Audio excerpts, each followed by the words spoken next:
Is it true that there's documentation on, like literal documentation on how to launch a street uprising? Oh my God, where do you want me to start? There's an entire field. It's not just like a That's so document. I mean, crazy. this is democratization studies, international relations 101 now. College kids learn how to do this. Good Lord. This is how I mean, think about someone like Michael McFaul, who was the U.S. ambassador to Russia.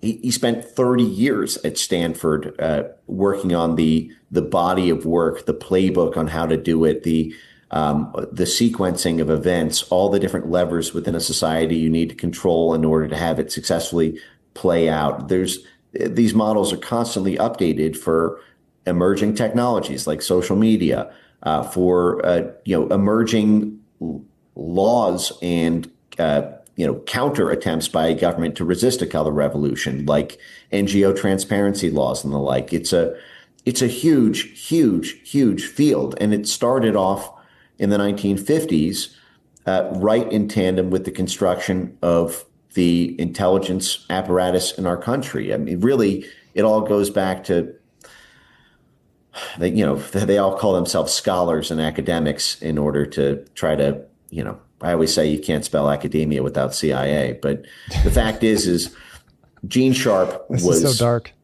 well, to this day. I mean, Gene Sharp started this work in the 1950s, at a time when the U.S. foreign policy establishment was, in the absolute armpit of the Cold War, and trying to figure out how do we, now that the nature of war has moved into the political realm rather than the kinetic military realm, how do we develop a body of theory to reliably be able to go country by country and develop this political influence apparatus? In order, if we lose an election, what do we do in that event? How do we still have a kind of civil society resistance? How can that take power even if we don't win an election? And so this body of work that is now every major university, and I'm not joking when I say that, whether it's Harvard, Stanford, MIT, Dartmouth, Berkeley, Arizona State University, Florida, it is a 101 for getting into this field, that you learn about civil resistance. And it is a big part of what the State Department, what USAID, what the U.S. Agency for Global Media does. But Gene Sharp, I mean, this started as I hesitate to even legitimize it with even the front term of academia, because you have to understand that this is a military, and if you want to extend it, a military statecraft and intelligence world completely. Gene Sharp got $50 million from the Department of War to do the research for this at the Harvard Center for International Affairs. Now, for folks who are following along, I'll just let you play out the acronym for Center for International Affairs in your head.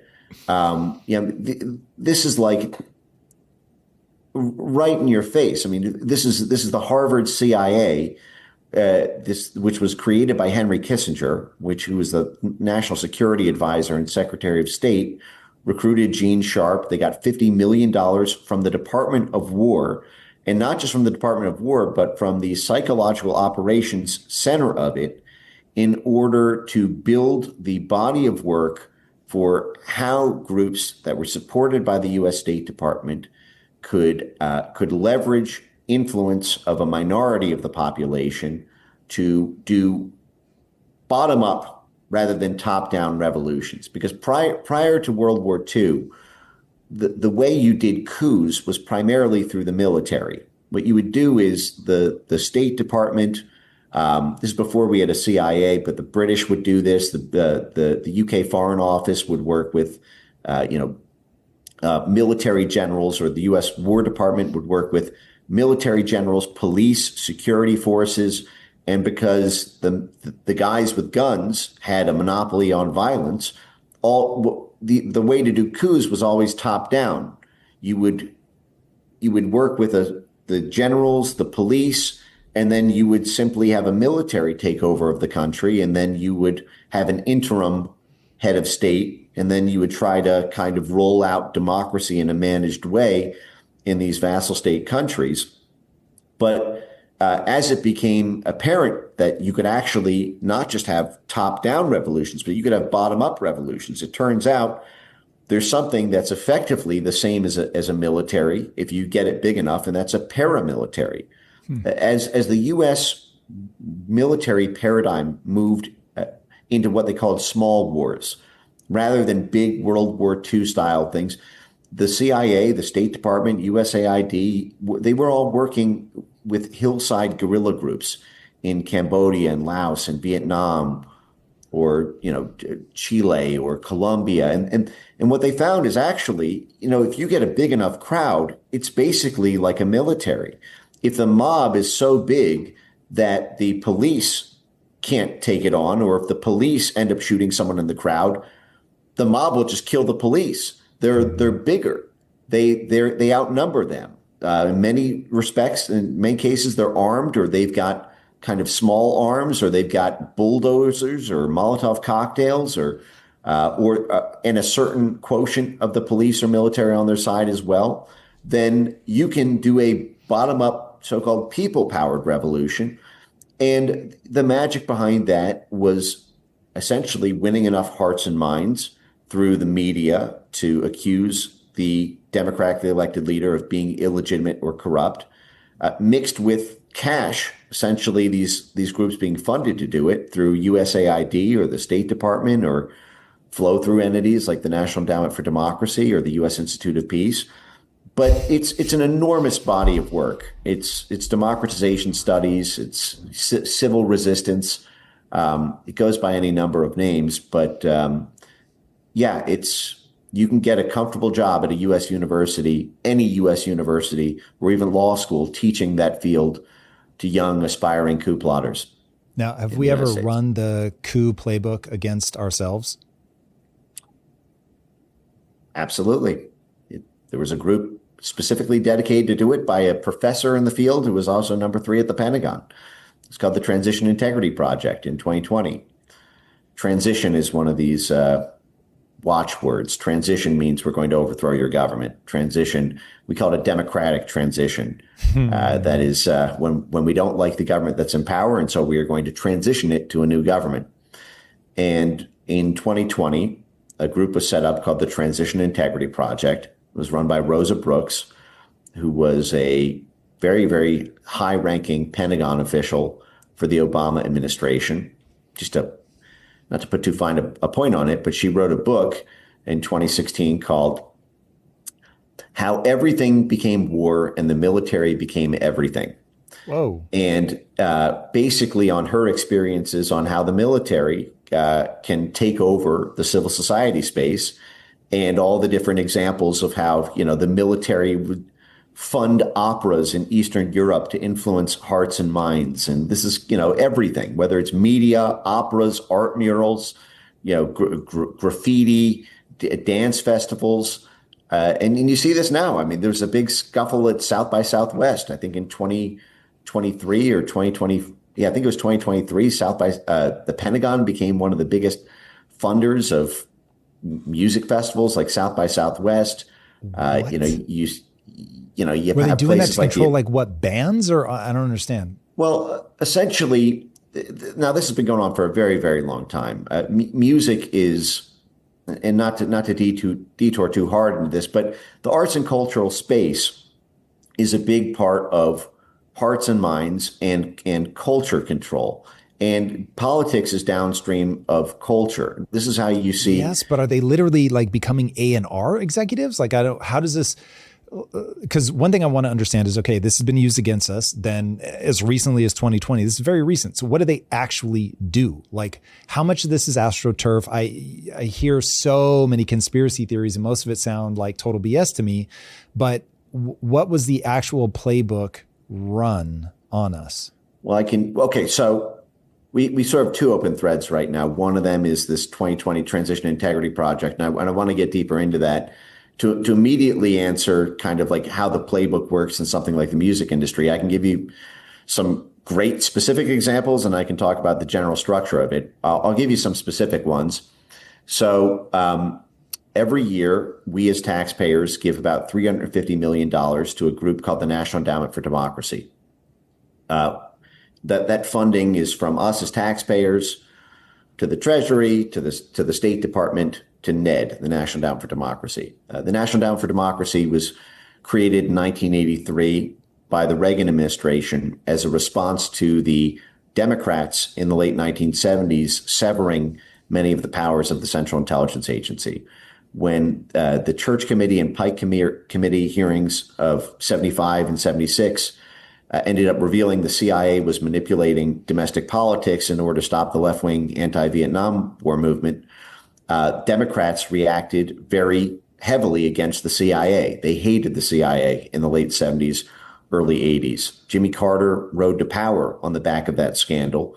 One of the first things he did is he put CIA Director Stansfield Turner in charge of the CIA and immediately fired 30% of the entire operations division of the CIA in a single day. It was called the Halloween Massacre.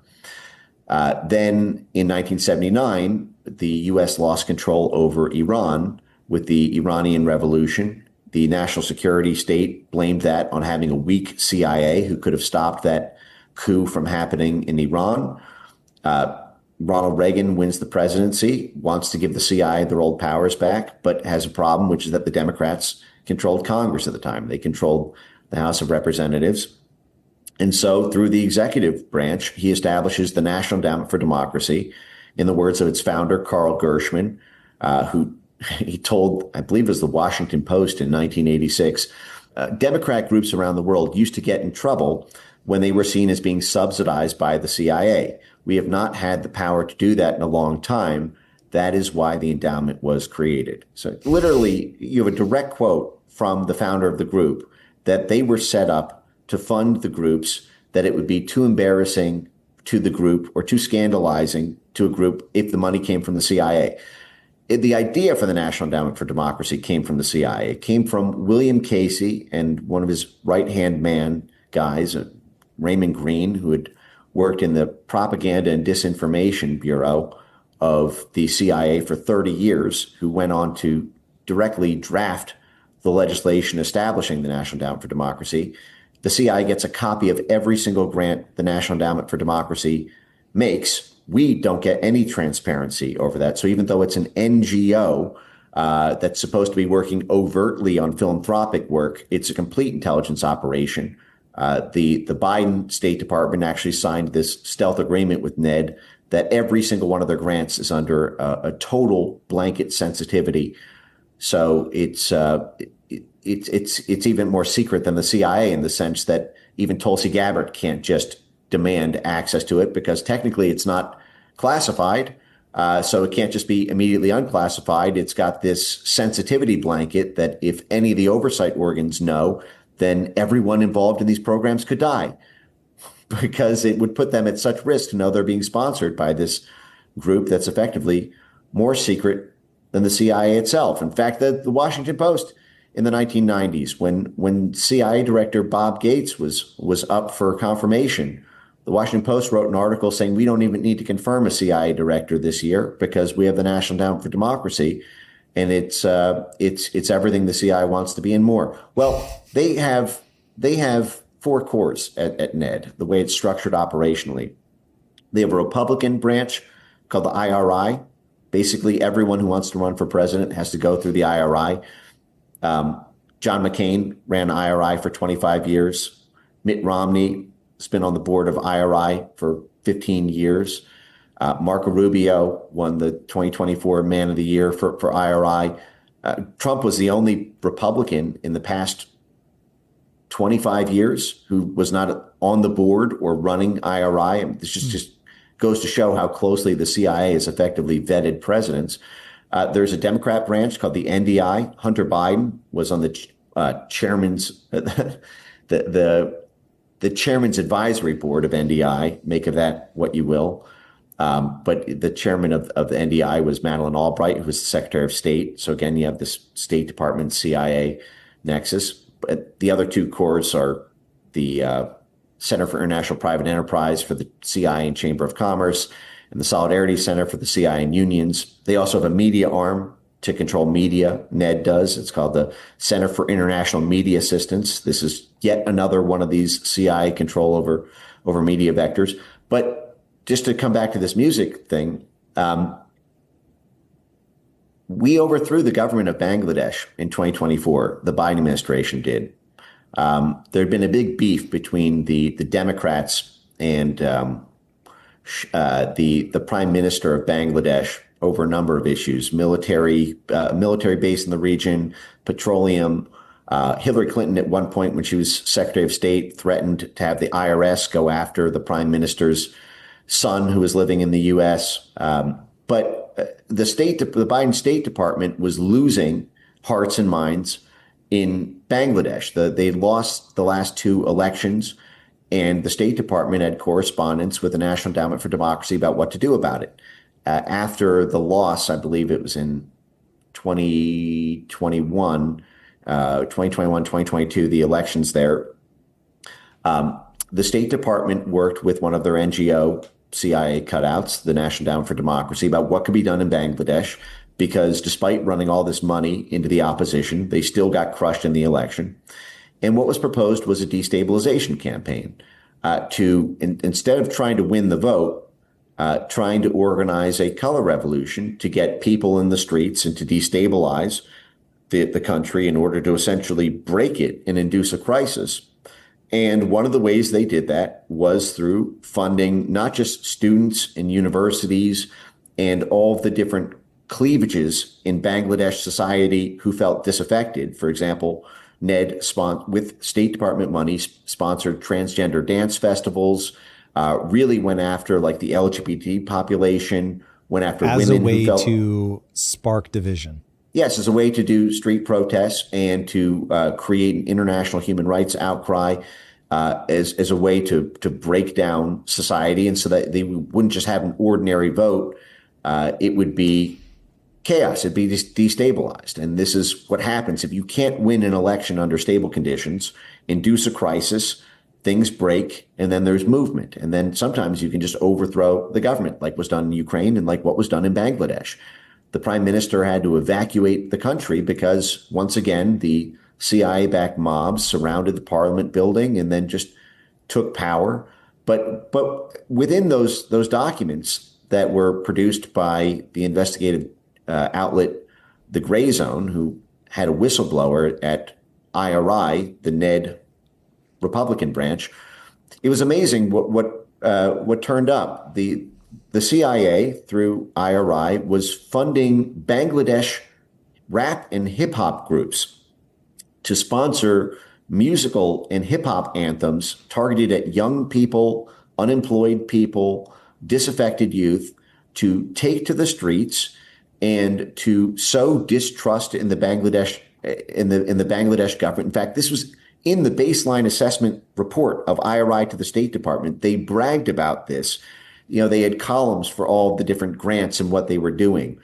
And you can actually go on YouTube and if you run a search on my X account for Bangladesh, you'll see all the documents that the Gray Zone published and that I've highlighted. But the CIA through IRI was reporting to the State Department about the different musical anthems that were being produced with State Department money to get people to take to the streets, to get people to distrust or believe that their government was corrupt. And they were reporting on this, how the lyrics were, quote, designed to get people in the streets and protesting. I believe one of the rappers in this group was also a visiting professor at a USAID-sponsored university. That was one of the launching points for these student protests. But you see the same thing everywhere. This happened in Cuba with something called the San Isidro movement, where USAID sponsored one of the main rap and hip hop groups and had this anthem about blood and wasn't blood and soil. It was like land. It was something that was it was a Patria y Vida, I think was the name of it. And then got this, this local rap group played on international radio. And while they were working with the Assistant Secretary for Western Hemisphere, and while they were funded by USAID, But you see this, the Biden State Department set up an entire bureau called the State Department Bureau for Music Diplomacy. Last year, they brought 22 different hip hop and rap musicians from 14 different countries to the State Department for training, for activist training. You have revolution music sponsored by the U.S. State Department, USAID. I think freedombeat.org, I think, is one you can look at, where it's literally just civil resistance movement sponsored by the State Department to sponsor riots and revolutions. And this is a checklist item in the same way that music is. And you'll see this in Miami, where I am. The largest performing arts center is the Adrian Arsh Center. Adrian Arsh is one of the largest financial sponsors of the Atlantic Council, which has 7 CIA directors on its board and gets annual funding every year from the War Department, the State Department, USAID, and the National Endowment for Democracy. Then you get this cultural entombment, by the way. This is a big part of when we overthrew the government of Ukraine in 2014. One of the first things we did with the new vassal government, when Yatsenyuk was installed, not by a vote, installed by Victoria Nuland, and she bragged about this on a hot mic that was caught when she said, F the EU, we're going with Yatsenyuk. Vladimir Klitschko is going to have to sit this one out. We'll make him mayor of Kiev, and he'll have to be satisfied with that. One of the first things that happened was they moved the Ministry of Education, the control for it, out of Ukraine and into this EU credentialing body. And one of the red lines that the State Department, USAID, and NATO set for Zelensky his first month in office, the May 2019 Red Lines memo, was that none of the reforms put in place between 2014 and 2019 about education and culture could be reversed. They banned the Russian language, for example, on any Ukrainian TV. They banned Russian access, Russian-controlled social media accounts and Telegram accounts. They banned the Russian language or any Russian affinity teachings in Ukrainian education. You also see, for example, Randy Weingarten, the head of the American Federation of Teachers, making half a dozen pilgrimages over to Ukraine to work with the teachers unions in Ukraine and effectively create this, so that the kids don't get to have any sort of cultural affinity with the political influence within Ukraine, even though half of the country was Russian ethnic. We're not allowed to speak the language. We're not allowed to have any, cultural glorification of anything Russian, so that their minds were controlled in a way that they would grow up to believe in Ukrainian nationalism and the entire purging of any kind of Russian affinity or any kind of alliance between Russia and Ukraine, which had existed, going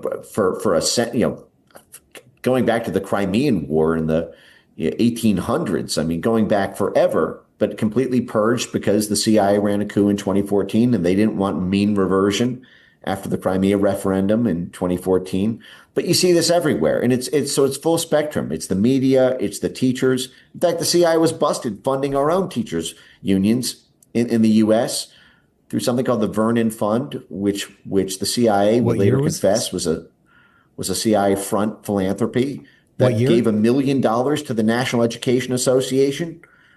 That's the largest teachers union in the country, as well as a CI proprietary called the World Confederation for Organizations of the Teaching Profession. Hold on. When was this?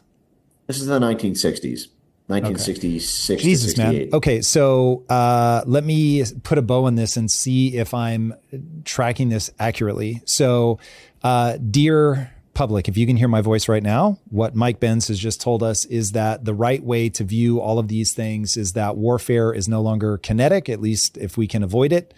The real warfare is soft power. There are people that fully understand the way that we are indoctrinated, whether it's music, education, arts, on and on. And they are finding ways to get money into those places through NGOs and the like, USAID being the most famous right now, of disseminating taxpayer dollars around the globe. under the guise of being philanthropic, but actually being soft power warfare, that these are effectively agents of, you were very careful to say they're not all agents of the government, but certainly what we're talking about right now, that some subset of them are agents of government foreign policy. And they are the one thing that we haven't really pulled in really tightly yet. But this idea of drafting off the policies, you've got these hedge funds that are like, hey, I have economic interests here.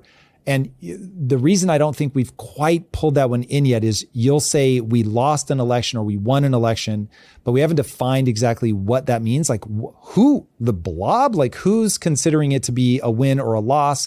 I'm guessing the blob and Trump are sort of diametrically opposed. So would it be as simple as if the blob has won, Trump MAGA ideology has lost and vice versa? Like I get the economic part, but is there like a thing that guides the economic thing? Or is it just like, well, Soros happens to be shorting them today, and so we want them to lose. Oh, he's actually hoping this one will win, so we want them to win. That part I'm not entirely sure like how sort of one for one this is. Like, is this an economic battle where we use useful idiots on the ideological standpoint? Or is this an ideological standpoint that happens to get a lot easier when someone like Larry Fink, who I think of as using social movements as cover for economic gain, where he's like, oh, I'm just going to pull this green blanket on top of my investing strategy, and I just know what policies are going to get yeses, what policies are going to get no. I don't care if it's green or not. I just know green's an effective way for me to make more money. So if you can help us tease that out, whether ideology is driving this, whether economics are driving this, that would be, I think, really helpful. Yeah, I would say economics. It's easy. There is a weird kind of democracy within the blob in the sense that you do have this big stakeholder soup. And the way foreign policy usually gets made is through a consensus of stakeholders within the kind of high net worth individual family class, the sort of folks who have effectively control over the hedge fund, private equity, big multinational corporation folks, and they all have different interests.